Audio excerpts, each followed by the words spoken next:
Kam jirtu hordoftoota Dorii Tube channel nageenyi keenya iddoo jirtanitti isin haa dhaqqabu. Kun barnoota ikoonomiksii kutaa 12ffaati. Yeroo darbe mata dureewwan boqonnaa tokkoo haga boqonnaa 5 waan hedduu akka baranne waan hedduu akka hubattanis abdiin qaba. Kitaabni keessan akkuma beekamu naannoo boqonnaa 8 ofirraa qabaani. Boqonnaa gara caalu xumurreerra. Kanaaf boqonnaa 6 haga 8 qofatu nu hafaani. Yeroo ammaa kana immoo qormaata final exam akka of qopheessaa jirtan akkasumas akka eegaltan illee quban qabaani. Qormaata hedduu isinii baasee hojjechaa akka turtanis walumaan beekna. Tuutoraalii har'aa kana keessatti immoo answer for exercise unit 1 up to 4 kan jedhu boqonnaa 1, 2, 3 haga 4 jiranitti gaaffilee kitaabni keessan isinii kenne bifa gabaabaa ta'eetiin deebii isaa walumaan hojjechaa deemnaniini. Hordoftoonni Dorii Tube channel immoo kan kanaan dura maatii hin taane iddoo kana dhuftanii like, share, subscribe gochuu hin dagatinaani. Kallattumaan gara barnoota keenya har'aatti dabarra.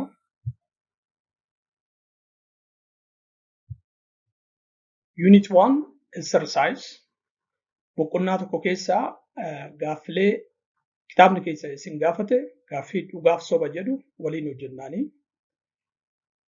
Gaaffii tokkoffaadhaaf deebiin isaa maal ta'a? False ta'a jechuudha. There is significant difference between the micro and the macroeconomics. Macroeconomics fi MI fi MA gidduu garaagarummaa hedduutu jira jechuudhaani. Microeconomics waa'ee maaliiti kan inni qo'atu? It deals with the behavior of individual economic agents such as what? The households, farms, industries. While the macroeconomics focuses on the behavior and performance of what? The economy as a whole or economy as a general. Egaa microeconomics kan inni qo'atu waa'ee household yookaan maatii tokkooti yookaan immoo waa'ee dhaabbata tokkooti yookaan immoo waa'ee industirii tokkooti qo'ata malee waa'ee economy as a whole yookaan as aggregate hin qo'atu jechuudha microon. Macroon garuu waa'ee maalii qo'ata? Economy as a whole or economy as a general. Waa'ee dinagdee waliigalaa kan qo'atu macroeconomicsiti malee micro economics miti jechuudha. Kanaaf deebiin isaa maal ta'a jechuudha? Soba ta'a jechuudha. Question number 2. The answer is what? It is true here. Macroeconomics is studying the economy as a whole. It examines the aggregates measures such as the gross domestic product, inflation, unemployment rates, and government policies that affect what? Overall functioning of what? The economy.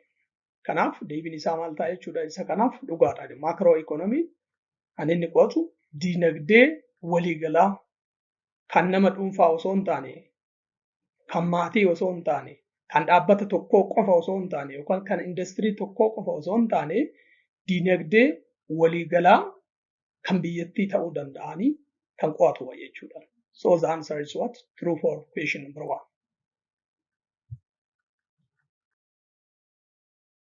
For question number 3, microeconomics goals is typically focused on the behavior and the decision of the individuals, economic agents such as the household and the firms, achieving of what? The high economic growth, reducing unemployment, maintaining stable price, reducing deficit, and ensuring the fair income distribution on primarily the macroeconomic goals that are addressed the aggregates level of what? Influenced by the macroeconomic policy. Kanaaf microeconomics MI kun waa'ee maaliin qo'atu? Waa'ee high economic growth hin qo'atu? Waa'ee unemployment yookaan hojii dhabdummaa hin qo'atu? Gatii meeshaalee tasgabbeessuu hin qo'atu? Akkasumas hir'ina baajataa hin qo'atu? Kan kana qo'atu eenyunni macro economicsiiti. Kanaaf soba jennee jechuudha. Micro economicsiin waa'ee kanaa qo'achuu hin danda'u. Waa'ee economic growthii, unemployment yookaan hojii abdummaa, akkasumas immoo gabaa gatii meeshaalee tasgabbeessuu, reducing deficit kan jedhu kun macro economy ilaallata malee micro economy hin ilaallatu jechuudha. Kanaaf deebiin isaa maal ta'e jechuudha? False. Question number 4. The balance of the trade represents the difference between the value of the country's export and import of the good and the service over a specific trade. It measures the trade surplus or deficit and reflects the economic relationship between the countries and its trading partners. Therefore, the answer is what? It is true. Gaaffii kanaaf kitaaba keessan irraa yoo dubbistan maal jechuudha? Dhugaa ta'anii jechuudha.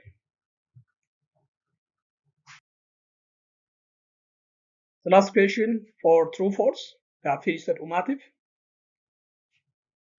Inni shanaffaan kun immoo maa'in sobaan jechuudha. Monetary policy generally advocates the active monetary policy rather than the fiscal policy. Monetary policy waa'ee fiscal policy osoo hin taane kan inni qo'atu waa'ee monetary policy ti kan inni qo'atu jechuudha. To address what? The weak aggregate demand. Monetarism emphasizes the control of what? The money supply in the economy. Kanaaf monetary two policy tu jira jennee irraniin yeroo darbe kan nuti ilaalla jechuudha. Fiscal policy fi monetary policy jennee irrani. Monetary policy kun maal qo'ata jennee bira darbinee about the money supply, interest rate and the price jenneera. Waa'ee dhiyeessii qarshii, dhala qarshii fi gatii meeshaalee tasgabbeessuu irratti monetary policy tu qo'ata. Fiscal policy immoo maal qo'ata jenneerra waa'ee baasii mootummaa fi galii yookaan immoo gibira mootummaa fiscal policy tu qo'ataani jechuudha. Garaagarummaan isaanii isa kana. So here fiscal policy on the other hand refers to the government spending of what? Spending and the taxation decision aimed at what? Influencing the aggregate demand. Kanaaf fiscal policy waa'ee baasii mootummaa fi akkasumas immoo galii mootummaa yookaan immoo taaksii kan qo'atudha jechuudha fiscal policy. Monetary policy waa'ee dhiyeessii qarshii, dhala qarshii akkasumas gatii meeshaalee waliigala kan qo'atudha jechuudha.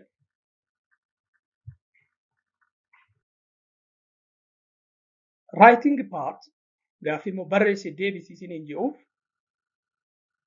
What do you mean by the economic growth? Economic growth yoo jennu maal jechuudha isiniin jechaa jira. Therefore, economic growth refers to what? Increasing the production and the consumption of goods and service within the economy over a specific period. Kanaaf economic growth guddinni diinagdee maal qo'ata? Waa'ee production oomishaa akkasumas waa'ee itti fayyadama isaa. Itti fayyadama maalii? Meeshaalee akkasumas tajaajila adda addaa diinagdee biyyattii san keessatti kan argamu kan qo'atu economic growth jennaan jechuudha. It is specifically measured by the growth rate of the gross domestic product. Yeroo baay'ee guddinni diinagdee biyya tokko maaliin lakkaa'ama? GDP yookaan immoo gross domestic productiin lakkaa'ama jechuudha. Kanaaf deebiin isaa economic growth jechuun isa kana ta'a jechuudha. Here's the difference between GDP and GNP. Garaagarummaan GDP fi GNP maaliin isiniin jechaa jira? Gross domestic product fi gross national product garaagarummaan isaanii maalini?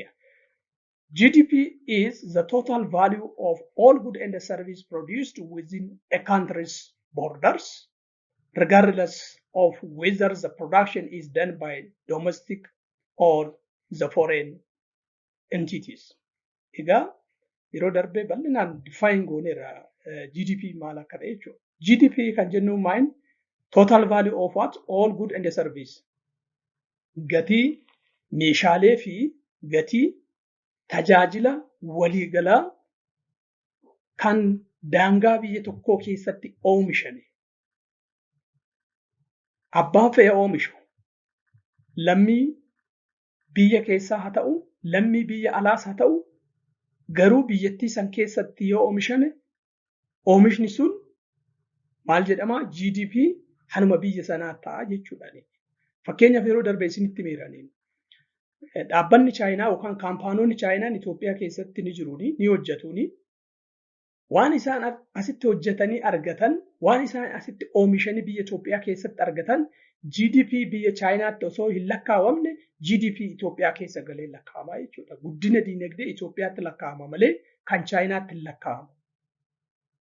Piroodaakshiniin sun yookaan oomishni sun eenyumaan oomishamuu ni danda'a. Lammiilee Itoophiyaatiin ta'uu danda'a. Lammiileen Chaayinaas oomishuu danda'u. Inni rakkoo hin qabu. Abbaan fe'ee oomishu lammii alaas haa ta'u, lammii biyya keessaas haa ta'u, piroodaaktii suni garuu daangaa biyyattii san keessatti yoo oomishame kanuma biyyattii sanaa ta'a jechuudha. Gross national productiin garuu akkasii miti. Gross national product on the other hand includes the value of goods and service produced a country's residents both domestically and abroad. GNP yookaan gross national productiin immoo lammiilee biyyattii qofaan kan oomishamudha. Lammii biyyattii qofa. Fakkeenyaaf lammiileen Itoophiyaa biyya kana keessas hin jiraatu, biyya alaas biyyoota adda addaas hin jiraatu. Wanti isaan hojjetanii argatan kun lammiileen Itoophiyaa biyya alaas haa ta'anii, biyya keessas haa ta'anii, wanni isaan waggaatti hojjetanii argatan kun GNP yookaan immoo Gross National Product Itoophiyaa keessa galeet kaalkuleet ta'a jechuudha. Kan Chaayinaas fakkeenyaaf akka nama isiniin jedhe lammiileen Chaayinaa Itoophiyaa keessatti kaampaanii adda addaa keessatti hojjetanii ni argatu. Wanti isaan argatan kun GNP Itoophiyaa keessa hin galu amma akka GDP sanaa jechuudha. Wanni isaan hojjetanii argatan kun garamitti ergama? Gara Chaayinaatti ergamaanii jechuudha. Kanaaf GNP Chaayinaa keessa deemee kaalkuleet ta'a malee kan GNP Itoophiyaa keessatti kaalkuleet hin ta'u jechuudha. Lammiileen Itoophiyaa eessa ni jiraatu? Itoophiyaa keessa ni jiraatu. United Arab keessa jiraachuu danda'u. England keessa jiraachuu danda'u. US keessa, German, France biyyoota adda addaa keessa jiru. Wanni isaan hojjetanii waggaatti argatan kun karamitti lakkaawama jechuudha. Karamitti ergama? Kara Itoophiyaatti ergameet GNP Itoophiyaa keessa galaani jechuudha. Kan biyyoota alaa immoo biyya keenya keessa jiraata lammiilee adda addaa jiraachuu danda'a Itoophiyaa keessa. Chaayinaan jiraachuu danda'a, Itaaliin jiraachuu danda'a, Araboonni jiraachuu danda'u, maybe UK lammiin UK jiraachuu danda'an Itoophiyaa keessa. Wanti isaan immoo hojjetanii waggaatti argatan garamitti ergama? Gara biyya irraa dhufanitti ergameet GNP biyya isaanii san keessatti kaalkuleet ta'a jechuudha. So this is the difference between GDP and GNP. Third one is inflation. Kan qaala'insi jireenyaa maal jechuudha? Qaala'insi jireenyaa yoo jennu maal jechuudha? Is sustained increase in a general price level of goods and services. Waliigalatti gatiin meeshaalee continuously yookaan ittuma fufee yoo gatiin meeshaalee dabalaa yoo deeme maal jedhama? Inflation yookaan immoo qaala'insa jireenyaa jennaan jechuudha. In an economy over a time. It erodes the purchasing power of the money and can be caused by the factors such as increased demand, supply shortage or change in production of costs. Kanaaf qaala'insi jireenyaa yoo jiraate immoo dandeettiin qarshii waa bituu akka maal ta'u ta'a? Akka gadi bu'u ta'a. Erode ta'a jechuudha. Erode ta'a jechuun dandeettiin qarshii waa bituu ishii gadi irrisaan hin dadhabsaa deema jechuudha. Birrii hedduu baannee deemna garuu meeshaa nuti binnee galu waan muraasa jechuudha. Yeroo maali? Yeroo inflation yookaan qaala'insi jiru jechuudha. Kanaaf qaala'insi jireenyaa kun immoo maal irraa dhufuu danda'a? Fedhiin namootaa dabaluu danda'a. Dimaandiin namootaa yookaan fedhiin namaa yoo dabale dhiyeessin immoo xiqqaa yoo ta'e yookaan hir'ina yoo qabaate cost of productioniin yoo jijjiirame cost of production jechuun gatiin meeshaalee dheedhii dabaluu danda'a. Humni hojjetaa yookaan labor force'aaf kaffalamu weejiisaa yookaan salariin isaa dabaluu danda'a. Inni kun immoo maal fidaa? Infleeshinii fida jechuudha.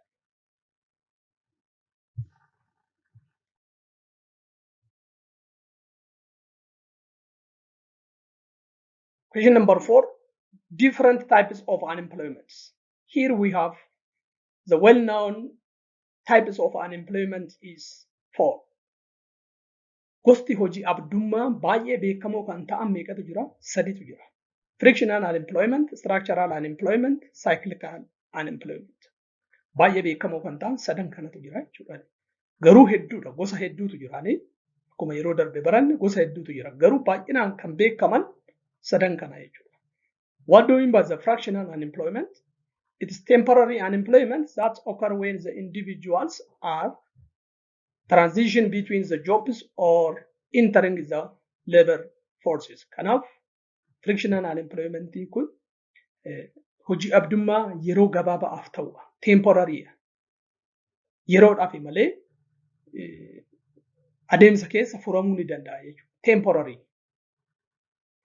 Taatee yeroo gabaabaati jechuudha. Hojii abdummaan gosa frictional unemployment kun jechuudha. It occurs due to the time and effort is required to what? Both employer and individual to find suitable job matches. Fakkeenyaaf namni tokko hojii biraa barbaaduudhaaf jecha hojii kan caalu kan mindaa gaarii kaffalu barbaaduudhaaf jecha yeroo tokko hojii dhiisee taa'a. Gatii xiqqaa kaffala jeet namni tokko maayin hojii san gallakkisee taa'a yeroof. Yeroo muraasan booda immoo hojii biraa argatee qacaramuu ni danda'a. Gosti hojii akka kanaa kun immoo maayinni frictional unemployment jennaani, which is temporary. Taatee yeroo gabaabaa jechuudha. Structural unemployment, involuntary unemployment that happens when there is lack of adjustment between demand for and the supply of the labor. Structural unemployment kun immoo gosti hojii abdummaan kun immoo maalirraa ka'a? Involuntary, namni jaalateeti miti. Fedhii isaatiin miti hojii abdummaa kan ta'u jechuudha. Jaalatee osoo hin taane dirqameeti wantoota hedduutu isa dirqamsiiseet akka inni hojiin arganne isa taasisaa jechuudha. Fakkeenyaaf maal ta'uu danda'a? Lack of adjustment between demand and the supply for the labor. Fedhii namoonni hojjetaa qacaranii hojjechiisuu fi dhiyeessii hojjetaatu murteessa jechuudha. Demand fi labor supplied. It caused by mismatch between the skills and the qualification of the workers and available of what the opportunities. This is the key point. Maalirraan ka'uu danda'a? Wal simachuu dandeettii namicha sanaa yookaan dandeettii fi ogummaan namicha sanaa hojii sanaaf isa affeeruu yeroo dadhabu jechuudha. Fakkeenyaaf jennuuti namni tokko osoo dhaabbata tokko keessa hojjechaa jiru, dhaabbanni inni keessa hojjechaa jiru tokko teekinooloojii haaraa gaafa galchu namicha achi keessa hojjetu sun immoo teekinooloojii sana wajjin waliin barre waliin beeku yoo ta'e namichi sun hojii san keessa ari'amuu danda'a. Nama teekinooloojii san beeku nama maashinii sana sochoosuu danda'u kan biraa itti qacaruu danda'a jechuudha dhaabbatichi. Namichi waa'ee teekinooloojii sana hin beekne hojii san keessaa ari'ameet kan biraa waa'ee teekinooloojii sana beeku qacaramaan jechuudha. Kanaaf yeroo darbe bal'inaan isinitti viidiyoo isaa deebi'aati ilaalaa boqonnaa tokko jalatti jechuudha. Haa jennuuti fakkeenyaaf dubartiin takka duraan biiroo tokko keessa teessee wanti barreeffamu harkaanii wanti hundumtuuyyuu harkaan hojjetamaa jennu. Dhaabbatichi garuu immoo lakkii kana booda mootummaan dirqamsiisee yeroo ammaa kana fa'aa akka Itoophiyaatti fudhattan wanti hunduu dijitaalaayiz ta'uu qaba jedhee kompiitaraan hojjetamuu qaba jechaa jira mootummaan jechuudha. Dubartiin tun amma dhaabbata san keessatti kompiitara fayyadamuu hin beektu yoo ta'e dhaabbatichi dirqama ishii kaaseetti nama kompiitara danda'u fida jechuudha. Dubartiin kompiitara hin dandeenye sun maal taati? Hojii ala taati jechuudha. Unemploymentii taati jechuudha. Unemploymentii keessa immoo maal jalatti ramannaa? Structural unemployment jennaan ishii taanaa jechuudha. Maalirraan kan ka'e? Iskiilii abdee jechuudha. Iskiilii maali? Kompiitara fayyadamuu hin dandeessu dubartii sun. Kanaaf nama kompiitara danda'u kan biraatu qacaramaa jechuudha. Dubartiin achi keessaa baate hojii abduu taati. Gosa hojii abduu keessaa immoo structural unemployment jennaan jechuudha. The third type of unemployment is cyclical unemployment. Gosni sadaffaan hojii abdummaa maayini cyclical. Cyclicaliin kun immoo maalirraa ka'a? Occurs due to deficiency in the aggregate effective demand resulting from the business depreciations. It arises due to what? Fluctuation in the business cycle and the overall economic activity. Yeroo darbe isinitti meelanii. Cyclical unemployment kun gabaabumatti maalirraa dhufaa economiin olii fi gadi yoo utaalu cyclical business cycle ni beektu jechuudha. Sometimes dinagdee yeroo tokko maal ol ka'a, yeroo tokko gadi bu'a, yeroo tokko ol ka'a, ammas gadi bu'a, fluctuate ta'a jechuudha. Up and down movement ta'a. Yeroo kana hojii abdummaanis wajjumaan maal ta'a? Move ta'a jechuudha. Olii gadi al tokko hojii abdummaan kun ol ka'uu danda'a, yeroo tokko immoo wajjumaan gadi bu'uu danda'a jechuudha. Walumaa galatti cyclical unemploymentiin maalirraa dhufa? Business depression yookaan immoo business cycle fidaa jechuudha. Ilaalleerra yeroo darbee dinagdeen al tokko maal ta'a? Ol ka'a, gadi bu'a, ol ka'a, gadi bu'a, ol ka'a, gadi bu'a. Akkasiin deemuu danda'a dinagdeen jechuudha. Hojii abdummaanis akkasumatti wajjumaa fluctuate ta'a. Gosti hojii abdummaa kun immoo maal jennaani? Cyclical unemployment jennaan jechuudha. Frictional unemployment and structural unemployment is natural unemployment. It is unavoidable. Dhowwuu hin dandeenyu, dhorkuun hin danda'amu. Frictional unemployment fi structural unemployment dhorkuu hin dandeenyu. Natural waan ta'eef jechuudha. Garuu ishii kana dhorkuu ni dandeenya. Akkamitti dhorkuu dandeenya? Business cycle kana yeroo amplitude inni ittiin utaalu kana yoo hir'isne hojii abdummaan kunis wajjumaan maal ta'a? Hir'achuu ni danda'an jechuudha.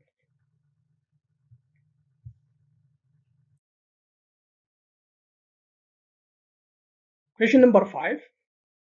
Here there is the trade or the business cycles we have.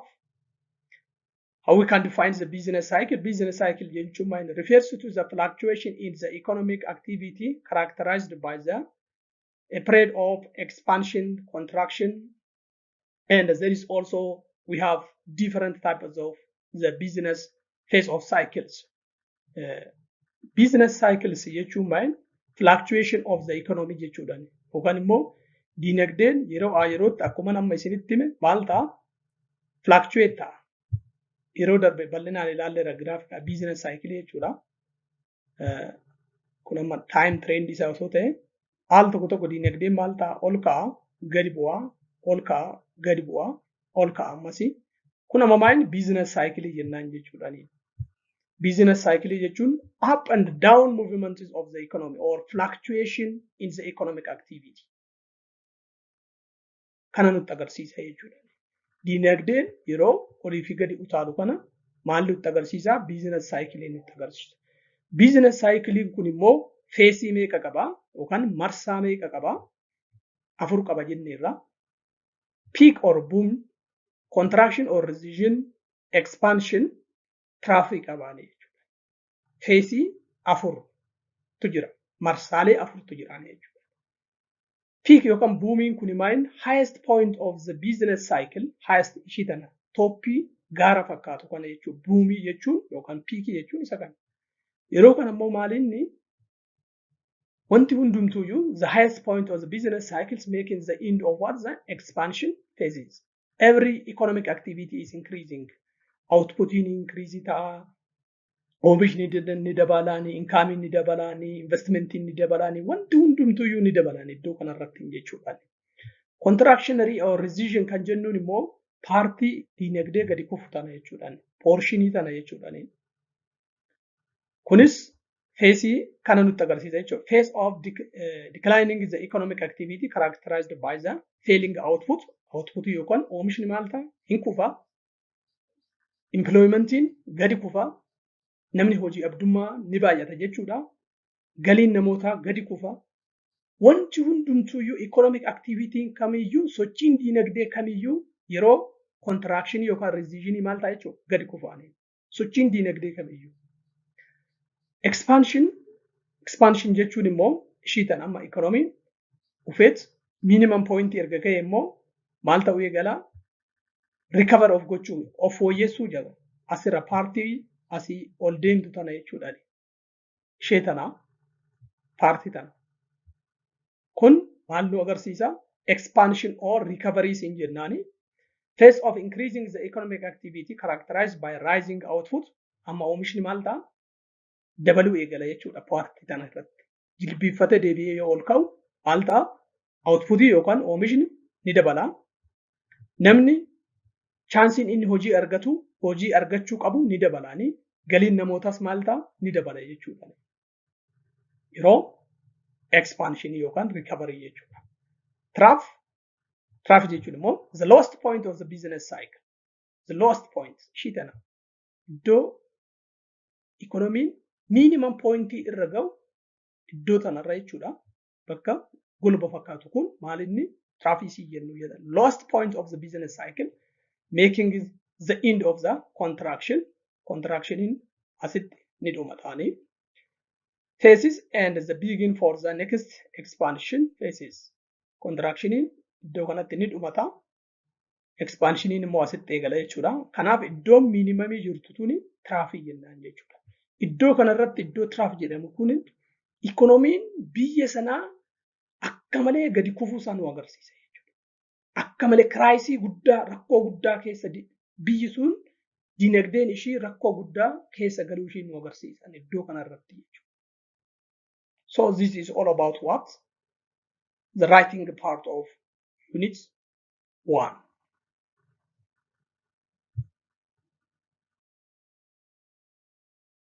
Okay, there is question number 6. Jaafaanis ni jira. Balance of the trade kan jennu jiran. Balance of payment ni jira. Maa inni garaagarummaan isaanii. Balance of trade jechuu fi balance of payment jechuun maa inni? Balance of the trade refers to that the difference between the value of countries' export and import of good and service over a specific period. Kanaaf trade balance jechuun gabaabumatti garaagarummaa biyyattiin meeshaalee akkasumas tajaajila alatti ergituuti jechuudha. Kan alatti ergitu irraa kan biyya keessatti galchitu yoo walirraa hir'isne maalinni trade balance jechuudha. Trade balance keenya argama. Yeroo darbe bal'inaan ilaalleerraa jechuudha. Current account, capital account kan jedhu fa'aa ilaalleerraa jechuudha. Biyyi tokko maal erguu ni dandeessi? Meeshaalee biyya alaatti erguu ni dandeessi. Import goods meeshaalee erguu dandeessi. Akkasumas sarviizii yookaan immoo tajaajiloota adda addaa erguu ni dandeessi. Wanta biyya alaatti ergitu goods exported minus good imported. Meeshaa biyya alaatti ergamu yoo hir'atu kan biyya alaatti galchinu plus sarviizii biyya alaatti erginu yoo hir'atu sarviizii biyya alaatti galchinu walirraa hir'isne jara lama walirratti dhaane eenyu arganna? Balance of the trade arganna jechuudha. On the other hand, the balance of payment jechuun maal? Balance of payment is systematic record of what? Nation's financial transaction with the outside of the world. Yeroo immoo meeshaalee gara biyya alaatti erginu kana qarshii isaan nu kaffalu nutis immoo yoo biyya alaatti galchinu qarshii ni kaffalla. Wanti kun immoo galmaa'uu qaba. Wanti galmaa'ee taa'u kun immoo maal? Balance of payment jedha. Hammam meeshaa biyya alaatti yoo galchinu kaffalla, hammam immoo biyyoonni alaa yoo nuti meeshaa alatti erginu nu kaffalu kan jennu maal? Balance of payment nu agarsiisa. It divide into current account and capital account. Kanaaf balance of payment bakka meeqatti qooduu ni dandeenya? Bakka lamatti. Current account fi capital account. Bal'inaan ilaalleerra isa kanaaf duubatti deebi'aatii viidiyoo darbee ilaalaa. Capital account maal inni? Current account maal akka ta'e bal'inaan ilaalleerra jechuudha. Current account maal? The difference between the good export minus good import plus service export minus service import plus net transfer. Wantoota kana yoo walitti idaane current account arganna jennee yeroo darbe ilaalla.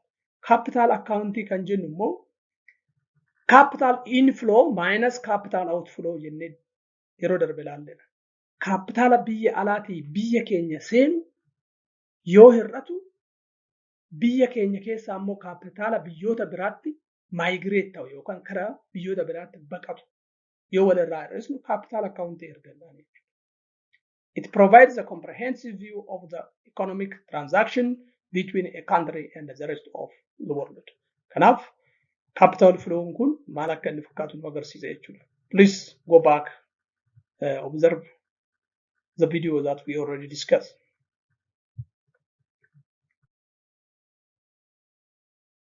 Question number 7. Different school of thought in macroeconomic. Schoolota naannoo karaa jaha kana laallee jirra waliin jechuudha. Classical, Keynesian, monetarical, new Keynesian kan jedhu bal'inaan ilaallee jirraani. Classical economistoonni maayini gabaabaa emphasize the role of what? The markets, individual decision making, and limited government intervention in achieving macroeconomic stability. Maal jenneerra maalitti amanu warra kilaasikaalota free market itti amanu. Gabaanu ofiin of to'atti harki mootummaa keessa jiraachuu hin qabu. Individual decision making namni tokko decision mataasaa of danda'ee murtee mataasaa fudhachuu ni danda'a. Murtee nama biraatiin osoo hin taane gabaanis of dandeessee bilisaan hojjechuu qabdi jedhanii warra amananidha. Harki mootummaa diinagdee keessa galfachuu hin qabu, harka isaa baafachuu qaba jedhanii warra amananii jenneerra kilaasikaalonni jechuudha. This classical economics is the old economic school of thought. The old yookaan baay'ee warra dulloomaa waggoota baay'ee jaarraa 17ffaa dura warra turan jechuudha. Classical economistoonni kun Keynesian economics kun immoo taatee keessattuu bara 1930ffaa 1929ffaa keessa warra dhalatanii isaan kun Keynesian economics kan jennuun kun jechuudha. Isaanis yeroo addunyaan tuni diinagdee kufaatii guddaa bara 1930 yeroo darbe bal'inaan isinitti meera. Kufaatii diinagdee inni tokkoffaan addunyaa kanarratti ta'e bara 1929 haga 40tti naannoo waggaa 10 kan ture Great World Economic Depression kan jedhamu kufaatii diinagdee addunyaa tokkoffaa jedhamee beekama jechuudha. Yeroo kana deebii kana addunyaan diinagdeen addunyaa kanaa maaliif gadi kufe kan jedhu deebii kana deebisuuf Keynesian School of Thought warri jedhaman kun dhalatan jechuudha. Keessattuu namichi kun kan immoo economist Keynesian kan jedhamu kun baay'ee beekamaa kan turedha Keynes. So what is their argument is yookaan immoo maalinni yaadni isaanii yookaan falaasamni Keynesianotaa maalinni yoo jenne gabaabumatti government intervention. Akka warra kilaasikaalii harki mootummaa jiraachuu hin qabu osoo hin taane harki mootummaa diinagdee keessa galfachuun dirqama ta'a jedhanii warra amanidha. Particularly in the form of fiscal policy keessattuu imaammata fiscal policy jedhamuun mootummaan diinagdee biyya tokko keessa harka galfachuun dirqama jedhanii warra amananidha. To mitigate what? Recession, stabilize and the economy and promote full employment. Kanaaf diinagdee gadi kufe kana deebisanii ol kaasuuf harki mootummaa dirqama. Imaammata fiskaal poolisii jedhamu baafachuun. Imaammanni fiskaal poolisii immoo maal irratti hundaa'e hin beektu? Baasii mootummaa fi gibira mootummaa. Government expenditure and taxation jenneerra.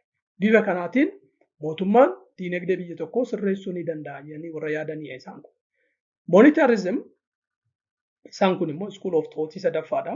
Advocates for controlling the money supply and keeping the inflation in check as primary means to stabilizing the economy. Kun immoo warra money supply encourage gochuu warra akkuma isaan irraa yoo ilaalle monetarism they are advocate what? Controlling of what? The money supply. Money supply control gochuun diinagdee sirreessuun ni danda'ama jedhanii warra bal'inaan itti amananidha. Detail isaa ammas duubatti deebi'aatee viidiyoo darbe ilaalaa bal'inaan isinii ibseera.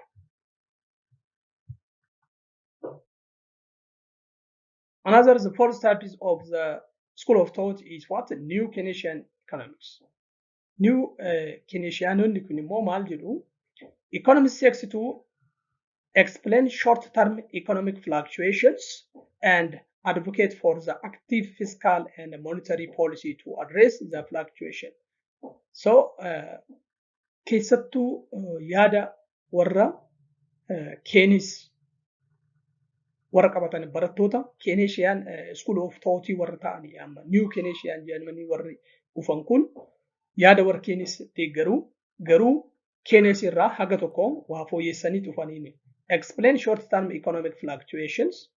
Economiin yeroo gabaabaa fi kan inni fluctuate ta'uu danda'u.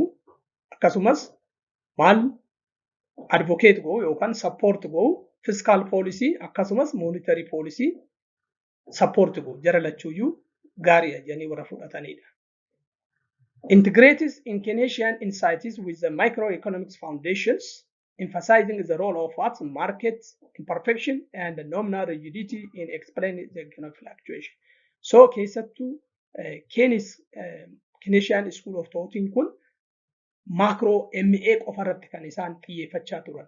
New Keynesianonni kun immoo lakkii microeconomicsiinis gahee guddaa taphatanii dinagdee biyya tokkoo keessatti macro qofa osoo hin taane microeconomicsiinis gahee guddaa qaba. Keessattuu individual behaviorii murteessuu keessatti waa'ee utility kan jedhamu jiraanii, waa'ee productionii jennu jiraanii, waa'ee consumptionii jiraanii. Jarri kun immoo waa'ee microeconomicsiiti waan ta'aniif macroeconomicsii qofa osoo hin taane microeconomics MI'nis gahee guddaa ni qaba jedhanii yaada eenyu deeggaruu yaada Keynes deeggaruu jechuudha New Keynesianonni kun. Another fifth one is New Classical Economics. New Classicalonni immoo yaada warra eenyu deeggaruu warra Classical Economics Old School of Thought warra jenne sana yaaduma isaaniitti jajjabeessuuf oofan isaan kunis School of Economic Thought that emerged in 1970s as response to the perceived shortcoming of the Keynesian economics. Hir'ina warra Keynesianotaa sirreessuuf oofanii jechuudhaan isaan kunis yaadni isaan qaban garuu eenyu deeggaru yoo jenne classical economy deeggaru warri new classical jedhaman kun classical economy kana the old school of thought warra jennu sana deeggaru. It emphasizes the role of what rational expectations, market efficiency and importance of supply side factors in determining macroeconomic outcomes. Egaa keessattuu warra maalii gahee eenyuti rational expectation warra rational expectation yeroo darbe bal'inaan isinitti hime maal jechuudha namni uumama isaatiin gara fuulduraatti wanti tokko akka ta'u ni beekaa jedhanii tilmaamu warri kilaasikaalonni kun jechuudha. Kilaasikaalota haa ta'u niiw kilaasikaalis haa ta'u dhalli namaa uumama isaatiin wanti tokko gara fuulduraatti maal akka ta'u ni beekaa sirriitti tilmaamee beekuu danda'a jedhanii yaadu. This is a rational expectation jenna. Market efficiency yoo jennu immoo gabaan dandeettii mataa ofii qabdi ofumaan of sirreessiti. Dinagdeen fluctuate yoo ta'e illee yookaan dinagdeen al tokko yoo ol ka'e yeroo tokko immoo yeroo gadi bu'e yeroo fi adeemsa keessa ofiinuu of sirreessaa. Dandeetti qaba gabaan of sirreessuudhaaf jedhanii amanuu jechuudha jirri kun. Inni biraa immoo importance of supply side factors kan jennu kana jechuudha. Yeroo Say's law yoo yaadattan ta'e Say's law'n maal jedhama? Maal jedhaa? Supply creates its own demand. Supply'n yookaan dhiyeessiin dimaandii mataa ofii create gochuu ni danda'a jedhanii warra yaadan jechuudha. Gara biraatiin maal jechuudha? Wanti tokko haa oomishamu rakkoon qabu namni barbaadu ni dhabamu. Productii sun haa oomishamu qofa malee namni ni barbaada kan jedhu yaada akkasii konseptii akkasii qabu jechuudha jirri kun.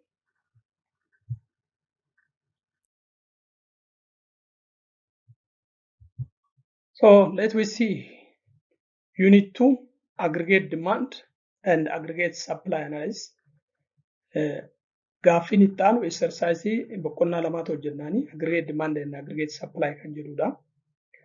Again true false question.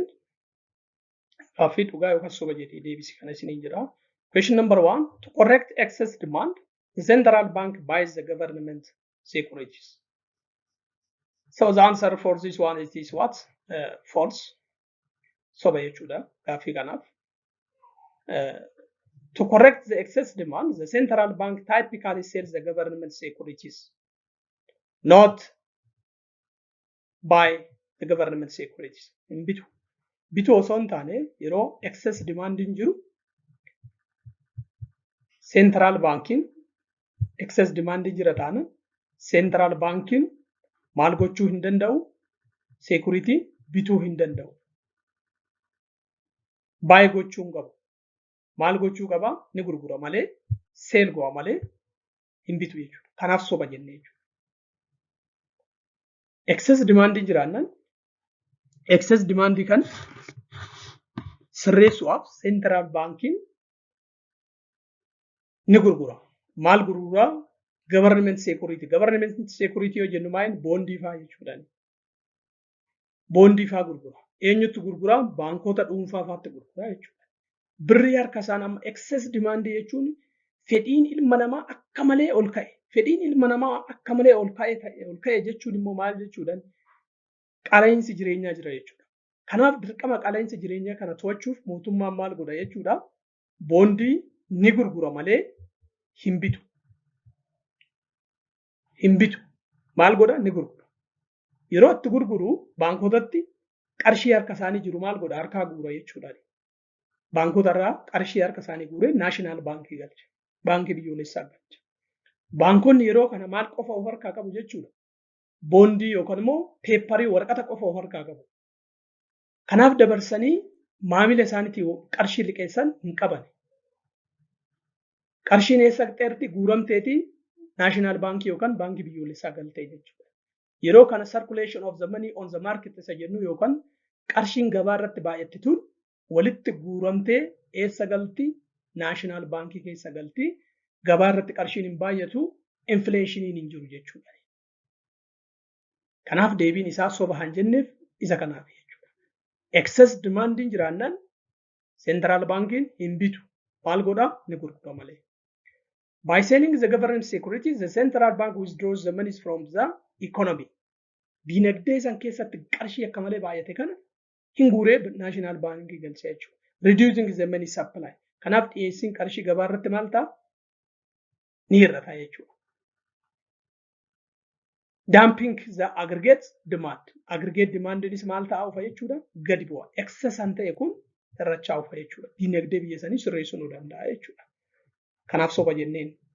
Question number 2, expansionary fiscal policy are adopted to reduce the aggregate demand. Expansionary fiscal policy kan fudhatamuu qabu maal gochuu qabu? Reduce aggregate demand. This is false. Kun sobata. Expansionary fiscal policy are adopted to increase aggregate demand. Aggregate demand reduce gochuuf osoo hin taane fiscal expansionary kan fudhatamu reduce gochuuf osoo hin taane aggregate demand increase gochuuf malee jechuudha. Kanaaf soba jenneen jechuudha. Aggregate mootummaan fakkeenyaaf aggregate demand yookaan fedhii waliigalaa reduce gochuu yoo barbaade expansionary miti kan inni fudhatu. Contractionary fudhata. Expansionary maal gochuu fi aggregate demand reduce gochuu osoo hin taane aggregate demand increase gochuu fudhatamaa jechuudha. Kanaaf false jenneen jechuudha. This policies involve the increasing government spending, reducing the taxing, or implementing the combination of for both stimulate economic activity and boost the aggregate demand. Kanaaf yeroo akkamitti expansionary kun kan fudhatamu bifa akkamittiin kan jedhu mootummaan maal godhaa? Baasii isaanii dabalaa expansionary irratti. Taaksii immoo maal godhaa? Gadi butaa yookaan gibira immoo gadi butaa. Yeroo kam? Yeroo expansionary. Two types of fiscal policy jenne. Fiscal policy gosa lamatu jira jenne. Tool of fiscal policy lamatu jira. Mine expansionary fi contractionary jenne. Expansionary yeroo akkamii fudhatama? Aggregate demand dabaluudhaaf. Aggregate demand dabaluu yoo barbaade mootummaa expansionary fudhata. Expansionary jechuun maal jechuudha? Baasii mootummaa dabaluu fi gibira mootummaa hir'isuudha. Expansionary jechuun. Contractionary jechuun immoo faallaa kanaatiin baasii mootummaa hir'isuu fi gibira mootummaa dabaluudha. Yoo contractionary gaafata. So this is what do we mean by the expansionary fiscal policy.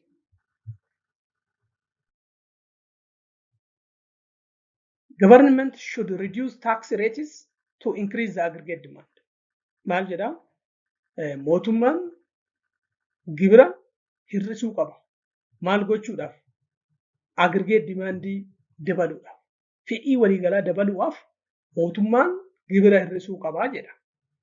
Dhugaadha inni kun. It's true. Lowering the tax rates can potentially increase the aggregate demand.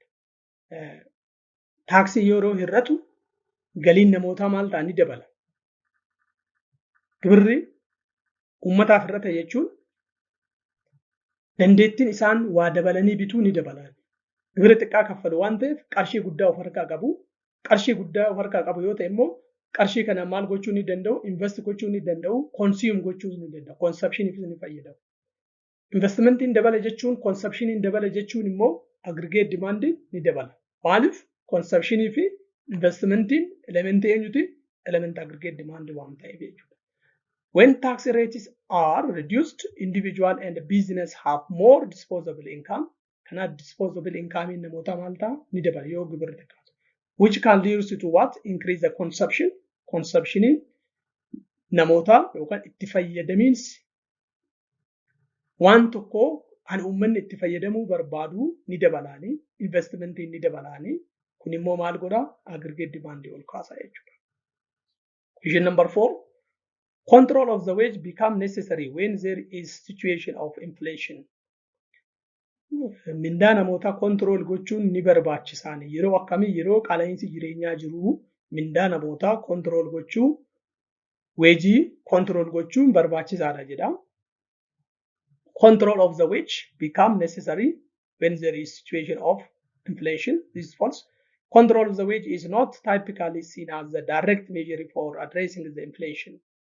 Inflation is generally influenced by what? Factors such as change in the money supply, demand, and supply imbalance and production of the goods. Wage control or regulation is more commonly associated with the labor market policy and consideration. Labor wage inflation if osoo hin taane baay'inaan labor market ittiin to'achuu of jechuudha. Baay'inaan yeroo baay'ee more or less this is not true. Question number 5. In situation of deficient in demand, government expenditure should be reduced. Yeroo demandin deficient yookaan fedhiin namootaa deficientii keessa jiru yookaan immoo hir'ina wayii agarsiisu government expenditure maal ta'uu qaba jedha, hir'achuu qaba jedha. Kun ammas soba. Deficient or deficit in the demand means the government should have to increase the expenditure and decrease the tax. Yeroo akka kanaa mootummaan cufaa baasii isaa hir'isuu hin qabu. Yeroo kam? Yeroo deficient in demand jiraannan fedhiin namootaa hin jiru taanan jechuudha gabaabumatti. Fedhiin namootaa product tokkoof qaban du'aa yoo ta'e mootummaan baasii isaa dabaluu hin qabu jedha. Kun soba. Fedhii namoota keessatti horuudhaaf mootummaan baasii isaa dabaluu qaba. Maal irratti? Barnoota irratti, daandii irratti, investmentii garaagaraa irratti gaafa invest godhu namoota keessatti maaltu uumamaa? Dimaandiin isaanii ni dabala. Fedhiin isaa waa barbaaduu hin dabala. Kanaaf deficient demandiin jiraannaan mootummaan baasii isaa xiqqeessu osoo hin taane baasii isaa maal gochuu qaba? Dabaluu qaba. Kanaaf false jennee jechuudha. Institution of deficient demand, the government policy increase its expenditure rather than reducing it. Hir'isuu osoo hin taane dabaluu qaba malee bifa kanaatiin kun immoo maal ta'a? Soba ta'a jechuudha. By increasing government spending, the government aims to stimulate the demand and fill the gap in aggregate demand to promote the economic growth and stability. Kanaaf hir'ina jiru sana mootummaan baasii isaa yoo dabalaa deemu hir'ina uumame sana guutaa deema jechuudha.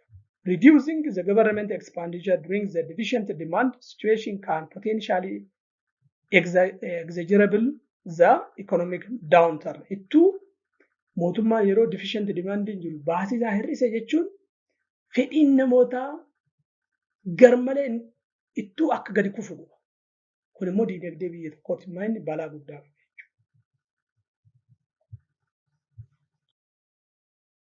Part 2 multiple choice. Part 2 isaa maal isin gaafatee kitaaba keessan irratti multiple choice. For the following question, choose the best answer from the given alternative. Filannoo isinii kenname keessaa best alternative kan ta'e gaaffii keessanii filadhaa isiniin jedha. Question number 1. Which one of the following is not macroeconomic question? Kan armaan gadii keessaa waa'ee macroeconomic kan hin taane isa kamii isiniin jechaa jira. A. What determines the level of economic activity in the society? B. What determines how many goods and services a nation produce? C. What determines how many jobs are available in the economy? C. What causes farm to grow?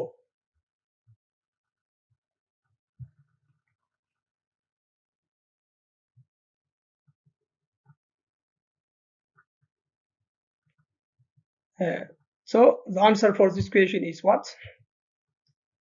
D. D'n deebii ta'a jechuudha. Macroeconomiin waa'ee maalii qo'atu? Waa'ee farmiitii miti inni qo'atu. Waa'ee dhaabbata tokkooti miti inni qo'atu. Cause the farm to grow. Waa'ee dhaabbata tokkoo osoo hin taane macroeconomiin diinagdee waliigalaa jenneerra. Malee waa'ee dhaabbata tokkoo qofa hin qo'atu. Waa'ee dhaabbata tokkoo kan inni qo'atu eenyulle micro MI malee MA miti jechuudha. Technological change has the largest impact on which form of unemployment? Let I repeat it. Technological change has the largest impact on which form of unemployment? A. Frictional unemployment. B. Cyclical unemployment. C. Structural unemployment. D. All of the above.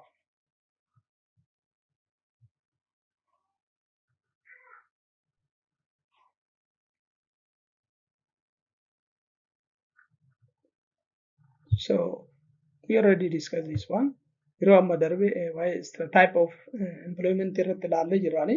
Mismatch of the job jenne amma technology haaraan tokko odoo innovate ta'e computer kan sila jenne sun isa kana waan ta'eef is not that much difficult. Question number 3. If the national economy is closed such that a country has no interaction with the rest of the world, then A. GNP is equal to GDP. B. GNP less than GDP. C. GNP is equal to GDP. D. All.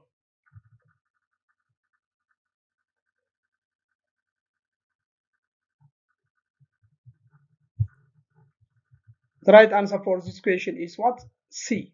C in deebii ta'a jechuudha. Kana jechuun maal jechuudha? If the national economy is closed,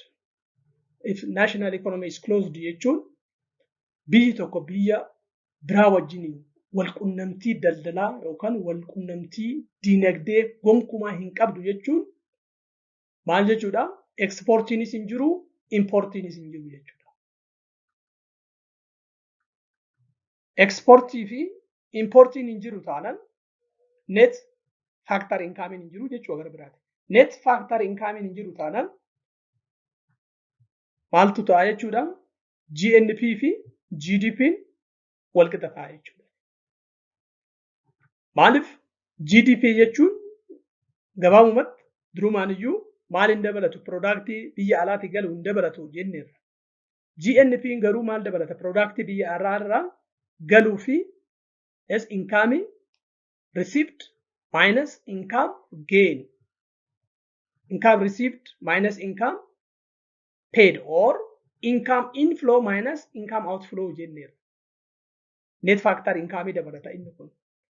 Amma net factor economiin diinagdeen biyya sanaa closed taanaan net factor hin jiru. Net factor income hin jiru. Net factor income hin jiru taanaan gabaabumatti GNP fi GDP inni wal qixa jechuudha. This is the answer. Question number 4. 4. Which one of the following refers to the recurrent ups and downs in the level of the economic activity? A. Economic boom. B. Economic drought. C. Unemployment. D. Business cycle.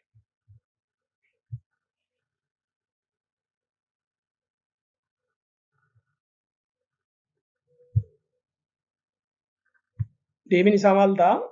Business cycle jechuudha. Up and down movements of the economy. Dinagdeen olii fi gadi yoo utaalu maal jechuudha? Business cycle nu agarsiisa jenneerra. Kanaaf sometimes the economy reaches the boom, then start to decline, again move it is up and then down, again move up, just like this one. The up and down movement is of what? The recurrent means that which happen again and again. Recurrent yoo jennu maal amma irra deddeebi'ee wanta ta'u jechuudha. Fakkeenyaaf ikoonomiin al tokko tokko ol ka'a, achii ol gadi bu'a, achii ol deebi'a, achii gadi bu'a, ol ka'a, gadi bu'a. Kun amma recurrent nu agarsiisa jechuudha. Wanti kun irra deddeebi'aa maal ta'aa jira? Up ta'a, ol ka'a, then downs ta'a, gadi bu'a, irra deddeebi'aan ta'aa jira. Kuni gabaabumatti eenyu nu agarsiisa jechuudha. Business cycle jedhama jechuudha. Isaan kun maal? Economic boom, traffic kun maal? Phase of business cycle. Phase malee up and down movement of the economy nu agarsiisu jechuudha. Question number 5. One of the following is not true about the evolution and the recent development of macroeconomics. A.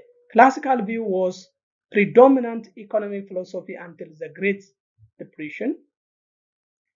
B. Keynesian economics is more useful for analyzing the macroeconomic in the short run. C. The most recent wave of new Keynesian economics is more micro-based. D. Monetarists argued that if the fiscal policy and not monetary policy that raises the economic problems.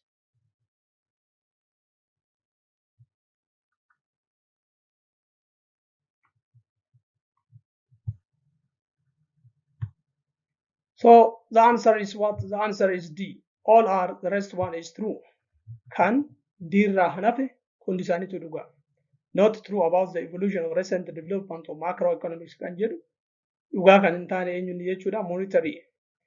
Tokkoffaa yoo fudhattan irratti classical view was predominant economic philosophy until the Great Depression. Kuni dhugaadha. Amma bara 1929tti Great Depression an jennuun kaa uffatii dinagdee tokkoffaa isin hin jeera. Innis bara 1929 eegale. Hamma bara kanaatti classical economistiin kun yookaan school of thoughtiin kun baay'ee beekamaa. Kun dhugaadha. Keynesian economics is more useful for analyzing macroeconomic in the short run. Yes, it's true. Keynesianonni ilaalcha kana macroeconomy irratti short run view'n isaan qaban yookaan immoo baay'inaan isaan irratti fuulleffatan macroeconomics keessattuu imaammata fiscal policy irratti kun dhugaadha. The most recent wave for new Keynesian economics is more micro-based. This is true. Amma laallee darbineerra. Waa'ee new Keynesianii dabalataan Keynesian economics irratti maal dabalaniin isiniin jedhe. Macroeconomics qofa osoo hin taane micronis gahee qabaa jedhaniit mormaa turan isiniin jedheera. Barreeffama boqonnaa tokko irratti deebisneerra. Kun dhugaadha. Kanaaf kan dhugaan taane qabin monetarists argue that fiscal policy asumatti kufaa jechuudha. Monetaristiin fiscal policy miti. Monetary policy wajjin wal qabatu malee jechuudha. Ishii tanatu kuffisee abba. Monetaristoonni waa'ee maalii supporting one fiscal policy miti isaan dubbata. Waa'ee monetary policy dubbatu malee waa'ee fiscal policy wajjin waliin qabata. Not monetary policy jedha. Soba monetary policy support go'u malee fiscal policy miti. Fiscal policy against go'u ni faalleessu. Garuu gaaffiin asirratti gaafatamaa jiru waa'ee monetary poolisiin kun yookaan immoo school of thoughtiin kun akka fiscal policy support godhanitti yaadaa jira soba. Monetary school of thoughtiin kun monetary economic policy support godhu malee maal supporting godhani fiscal policy supporting godhani. Therefore this is what not true for question number 5.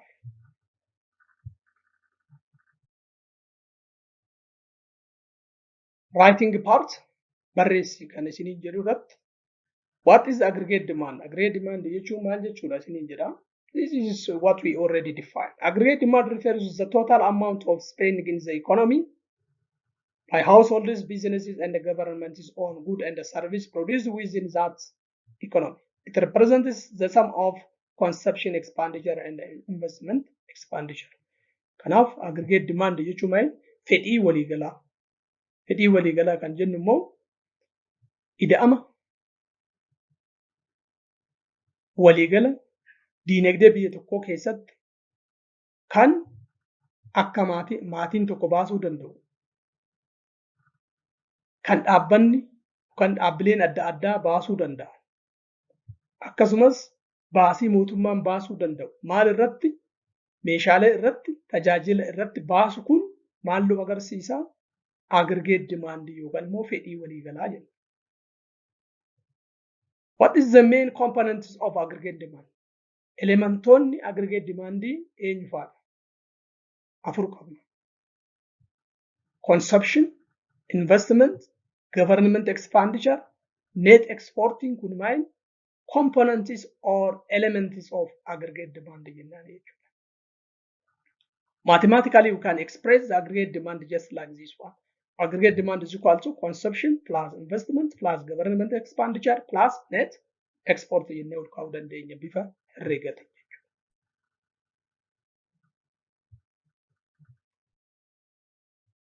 For question number 3, gaaffii sadaffaaf. How is the equilibrium level of the output determined by aggregate demand and aggregate supply? Show this using the diagram. Aggregate demand fi fedhii waliigalaa fi dhiyeessii waliigalaatti fayyadamuun equilibriumiin akkamitti agarsiifamuu danda'a? Kanas maaliin agarsiisi? Bifa giraafitiin agarsiisiin jechaa jira. So how we can show the equilibrium kan jedhu the equilibrium level of the output is determined by the interaction of what aggregate demand and aggregate supply in the economy. Kanaaf equilibriumiin maaliin agarsiifama jechuudha? Aggregate demand kan maaliin agarsiifama? Aggregate demand fi aggregate supply yookaan fedhii waliigalaa fi dhiyeessii waliigalaa wal qaxxaamuruudhaan bifa kanaati. Kun amma baay'een short run aggregate demand dha. Inni kun immoo asii ol deemu kun short run aggregate supply. Bakka aggregate demand fi iddoon aggregate supply itti wal qaxxaamuran iddoo kana jechuudha. Bakki tun maal jedhamti jechuudha? Equilibrium jennaan jechuudha. This is the equilibrium point. This point is the point of what? The point of equilibrium. It is the point at which aggregate supply and aggregate demand is interact within each other. Iddoo aggregate demand fi iddoo aggregate supply itti wal qaxxaamuru equilibrium jedhama jechuudha. Vertical irratti equilibrium price qabna. Horizontal irratti immoo maal qabna? Equilibrium quantity yookaan immoo output qabna jechuudha. At equilibrium, the quantity of the good and the service demanded is equal to the quantities supplied. Iddoo kanatti hammi fedhii waliigalaa barbaadamuu fi hammi dhiyeessii waliigalaa dhiyaate wal madaala. Excess supply hin jiru, excess demand hin jiru. Dhiyeessiin humnaa ol ta'e hin jiru, barbaadamummaanis humnaa ol ta'e hin jiru. Jara lachuu humni isaanii maal wal go'an iddoo kanatti baalaansii wal go'an jechuudha. This is what we mean, the equilibrium level of output.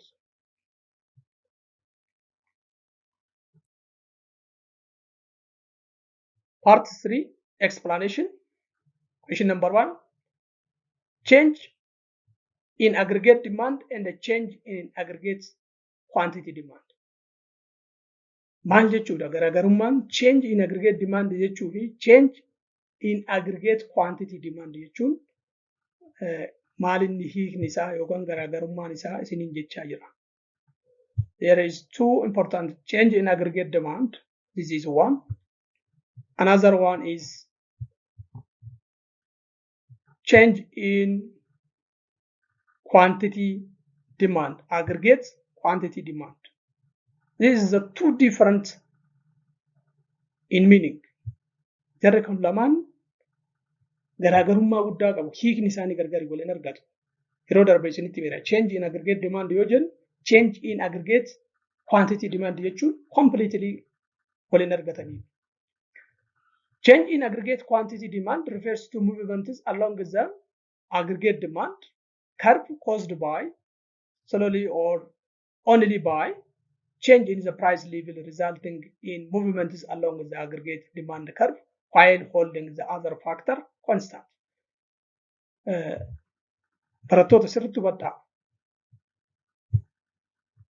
Change aggregate quantity demanding maaltu sababa ta'aa fi change in price. There are different determinants of demand. Demandi, aggregate demandi determine hanguan variably hedduutu jira. Pricing jira, income jirani, interest rate jira, wantoota hedduutu jirani. Isaan kana keessa change of quantity kan nutti fidu eenyu qofa price qofa. Price yoo jijjiirame change in quantity demand jenna jechuudha. Gatiin meeshaalee qofti yoo jijjiirame maal dhufa jechuudha. Change in aggregate quantity demand nutti dhufa jechuudha. Kunis immoo maaliin agarsiisna? Karvii tokkorra bichaa move goona jechuudha. Movement is along the same curves, either upward or downward. Gara olii yookaan gara gadiitti move gochuudha. Aggregate demand karvii maal fakkaata? Kas deema jenneera. Kun amma maal aggregate demand. This is the demand. So price jechuun vertical irra ta'a yeroo hundumaa jenneera economics keessatti. Quantity immoo isarra ta'a jenneera, horizontal jenneera. So pricing yeroo jijjiiramu akkas ta'uu danda'a. Fakkeenyaaf pricing biraa iddoo kana dhufuu danda'a. Akkas ta'uu danda'ani. So fakkeenya pointii iddoo kanarraa iddoo kanatti yoo deemnu maal karvii uma takka irra deemna. Yookaan gara gadiitti yookaan gara olitti karvii tokko irra deemna. Kun maal nu agarsiisa jechuudha? Change in aggregate quantity demand jennaani jechuudha. On the other hand, change in aggregate demand refers to shift the entire aggregate demand curve, representing change in the total demand for all goods and services in the economy. Change aggregate demand jechuun immoo maal nu agarsiisa? Aggregate demand curve maal go'a? Shift go'a jechuudha. Either to the right or to the left. Fakkeenyaaf giraafii kana yoo akkasiin kaasne aggregate demand curve is let we say demand 1 aggregate demand 1 osoo jenneeni aggregate demand curve han biraa immoo iddoo kana osoo ta'e let we say this is aggregate demand 2 these two. So change in aggregate demand means the demand curve is what? Either shift to the right or to the left. Kara gaditti yookaan gara olitti asirraa ka'ee aggregate demand 1 irraa karanatti shift gochuu danda'a gara olitti yookaan immoo aggregate demand 2 kanarraa karamitti deebi'uu danda'a duubatti deebi'uu danda'a. Kun maal jedhama? Change in the aggregate demand jennaani jechuudha. Change in aggregate quantity demand jechuun garuu asumarra deemna sarara tokko qofarra deemna. Karvii lama qaba. Karviin han biraan jiru iddoo kana qofatu jira. Kun amma change in quantity demand. Change aggregate demanding garuu demand curve maal go'a yookaan gara olitti shift go'a yookaan immoo gara gadiitti shift go'a jechuudha.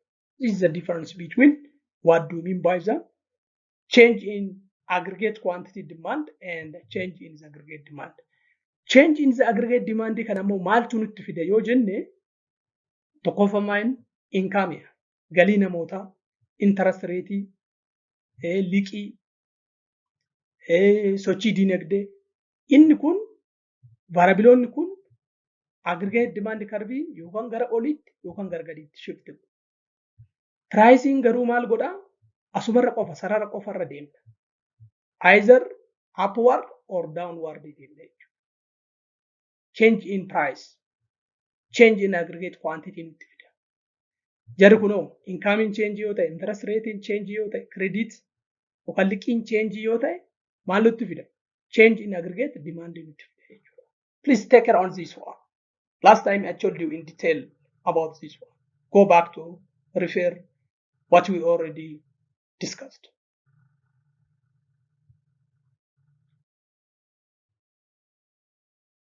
This is also in similar fashion what we already defined the aggregate demand, the aggregate supply is similar.